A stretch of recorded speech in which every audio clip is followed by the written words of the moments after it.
Hello everyone. Today we are going to study double-ended queue. Double-ended queue in which we can insert and delete from both the end. ठीक है, जैसे हमने class में पहले भी discuss करा था कि जो क्यू होती है उसमें इंसर्शन जो होता है वो रियर एंड से होता है और डिलीशन जो होता है वो फ्रंट एंड से होता है. पर डबल एंडेड क्यू में हम insertion and deletion both and से कर सकते हैं. यानी आप फ्रंट एंड से भी इंसर्शन डिलीशन कर सकते हैं और रियर एंड से भी इंसर्शन एंड डिलीशन परफॉर्म कर सकते हैं. ठीक है, तो डी क्यू कितने टाइप की होती है? डी क्यू 2 टाइप्स की होती है, इनपुट रिस्ट्रिक्टेड डी क्यू और output restricted D Q. What is the mean of input restricted DQ? In input restricted DQ, we can perform insertion at only one end, that is called the rear end. यानी आप input पे restriction लगा दिया है. क्या लगाया है input पे रिस्ट्रिक्शन? कि आप इंसर्शन जो है वो सिर्फ रियर एंड से करेंगे, पर जो डिलीशन है वो आप बोथ हैंड से कर सकते हैं. फ्रंट एंड से भी कर सकते हैं और रियर एंड से भी कर सकते हैं. ये मैं ऑलरेडी क्लास में डिस्कस कर चुकी हूँ. और output restricted queue D Q क्या होती है? इन आउटपुट रिस्ट्रिक्टेड डी क्यू हमने जो रिस्ट्रिक्शन है वो किस पे लगाया है? आउटपुट पे लगाया है. आउटपुट पे रिस्ट्रिक्शन मतलब हम डिलीशन जो है वो सिर्फ एक एंड से करेंगे जिसको हम बोलेंगे फ्रंट एंड, एंड इंसर्शन जो है हम दोनों एंड से कर सकते हैं. रियर एंड से भी कर सकते हैं और फ्रंट एंड से भी इंसर्शन परफॉर्म कर सकते हैं. ठीक है, DQ का इंट्रोडक्शन हम देख चुके हैं. अब DQ इम्प्लीमेंट करते हैं. तो DQ इम्प्लीमेंटेशन हम यूजिंग सर्कुलर क्यू भी कर सकते हैं और यूजिंग लिंक लिस्ट भी कर सकते हैं.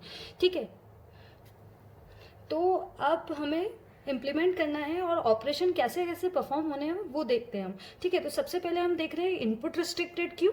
इनपुट रिस्ट्रिक्टेड क्यू कैसे परफॉर्म करेंगे या उसमें ऑपरेशंस किस टाइप के होंगे वो स्टार्ट करते हैं.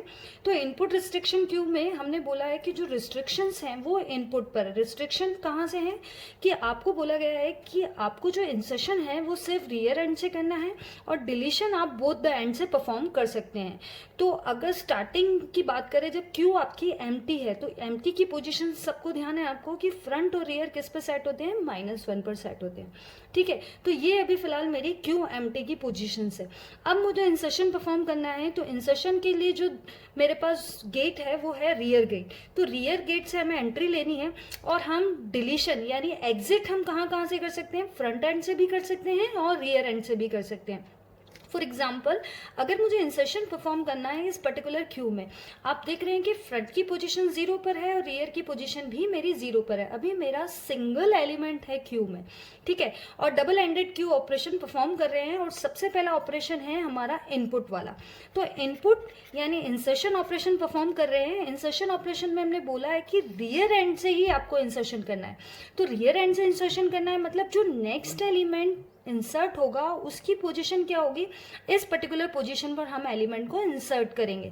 तो यहाँ पर जब इंसर्शन होगा, फॉर एग्जांपल 20 आया और 20 को हमने यहाँ पर इंसर्ट कर दिया तो हमारा जो रियर है वो अपडेट हो जाएगा. रियर किससे अपडेट हो जाएगा? रियर की वैल्यू अपडेट होके क्या हो जाएगी? 1 हो जाएगी.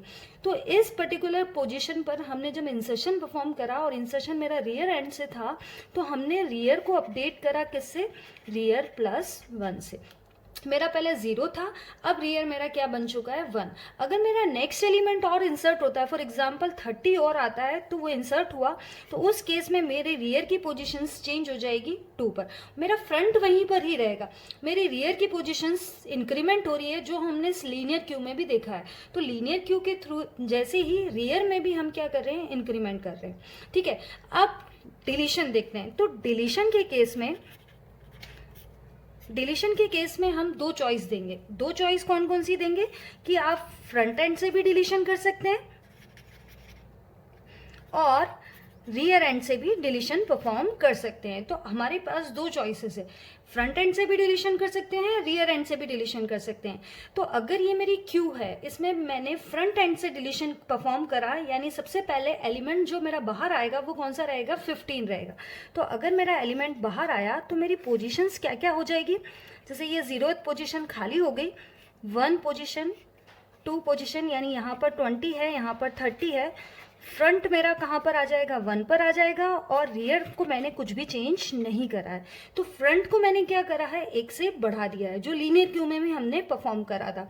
तो जब हम फ्रंट एंड से डिलीशन परफॉर्म कर रहे हैं, फर्स्ट ऑपरेशन की जब फ्रंट एंड से डिलीशन परफॉर्म कर रहे हैं, तो उस केस में हमें जब एलिमेंट डिलीट हो जाएगा तो फ्रंट को अपडेट करना है, और फ्रंट को किससे अपडेट करना है, फ्रंट प्लस 1 से अपडेट करना है। ठीक है, अब सेकेंड ऑपरेशन सेकेंड चॉइस क्या दी है हमने कि हम रियर एंड से भी डिलीशन परफॉर्म कर सकते हैं। तो रियर एंड से डिलीशन परफॉर्म करने के लिए हमें क्या करना पड़ेगा कि अगर हमने रियर एंड से डिलीशन परफॉर्म करा, यानी जो डिलीटेड एलिमेंट होगा वो कौन सा होगा, 30th। तो डिलीटेड एलिमेंट 30th होगा, तो नेक्स्ट डिलीटेड एलिमेंट कौन सा हो जाएगा, 20th। ठीक है, तो इस केस में मेरे क्यू की पोजिशंस क्या क्या हो जाएगी, फॉर एग्जाम्पल यानी 0, 1 और 2, यानी आपका जो डिलीट एलिमेंट हुआ, डिलीटेड एलिमेंट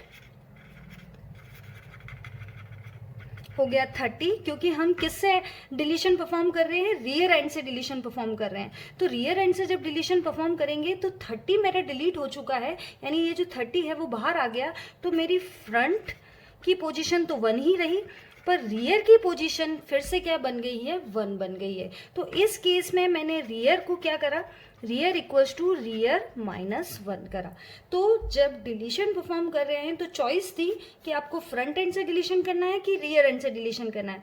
फ्रंट एंड से डिलीशन करना है तो as it is linear queue जैसा ही होगा कि फ्रंट को हम इंक्रीज करेंगे, पर जब हम रियर एंड से डिलीशन परफॉर्म करेंगे तो रियर एंड के केस में जो एलिमेंट डिलीट होगा, जो लास्ट एलिमेंट है वो डिलीट हुआ, तो इस केस में हमें रियर को अपडेट करना पड़ेगा और रियर की वैल्यू को क्या करना पड़ेगा, डिक्रीज करना पड़ेगा।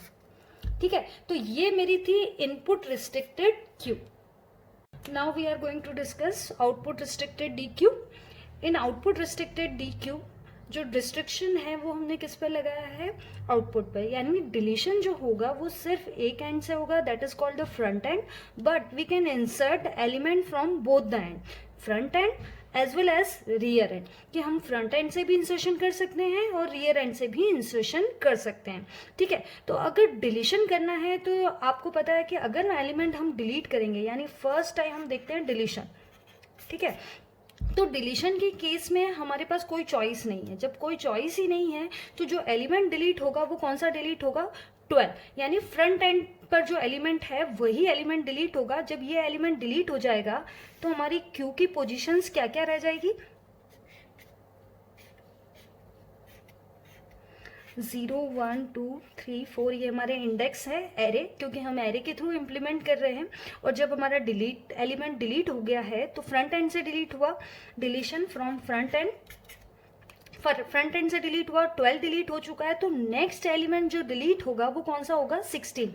तो इस केस में हमारा जो फ्रंट अपडेट हो जाएगा वो किससे अपडेट होगा, 1 से बन जाएगा 2, और रियर में कोई भी चेंजेस नहीं आएंगे। तो यहाँ पर जब हमने डिलीशन करा तो deletion as it is linear queue जैसा है, जिसमें हमने क्या परफॉर्म करा था कि डिलीशन जब भी करते हैं तो फ्रंट को इंक्रीज करते हैं। तो यहाँ पर जो ऑपरेशन हुआ वो क्या हुआ, front equals to front plus 1, यानी आपने फ्रंट को क्या कर दिया है, इंक्रीज कर दिया है। अब बात करते हैं इंसर्शन की। ठीक है, इंसर्शन में हमें अब दो चॉइस देनी पड़ेगी कि आप इंसर्शन फ्रंट एंड से करना चाहते हैं या फिर रियर एंड से करना चाहते हैं। ठीक है, तो अगर फर्स्ट टाइम देखें कि अगर हम रियर एंड की बात करें तो रियर एंड से इंसर्शन जो अभी हम आज तक करते आए हैं कि रियर एंड से जब भी इंसर्शन करेंगे तो हम रियर को अपडेट करते हैं और एलिमेंट जो होता है वो किस पोजीशन पर इंसर्ट होता है, जो रियर की नेक्स्ट पोजीशन, यानी रियर अभी 2 पर तो नेक्स्ट टाइम एलिमेंट कहाँ पर इंसर्ट होगा, 3rd पोजीशन पर। यानी अगर first operation insertion at rear end perform करें तो हमारा जो इंसर्ट एलिमेंट होगा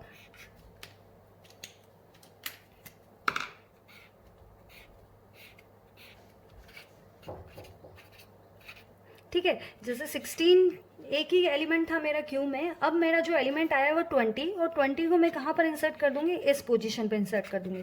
तो फ्रंट में तो कोई चेंज नहीं हुआ, फ्रंट एज इट इज़ 2 पर है, पर रियर कितने से चेंज हो गया, रियर हो गया 3। तो इस केस में जब इंसर्शन एट रियर एंड करा तो हमारा रियर को हमने किससे अपडेट करा, रियर +1 से। ठीक है, तो ये ऑपरेशन किस केस में है, जब हम इंसर्शन रियर एंड से कर रहे हैं। पर अगर हमने इंसर्शन फ्रंट एंड से करा तो now we will discuss insertion at front end. तो अगर इंसर्शन एट फ्रंट एंड करें,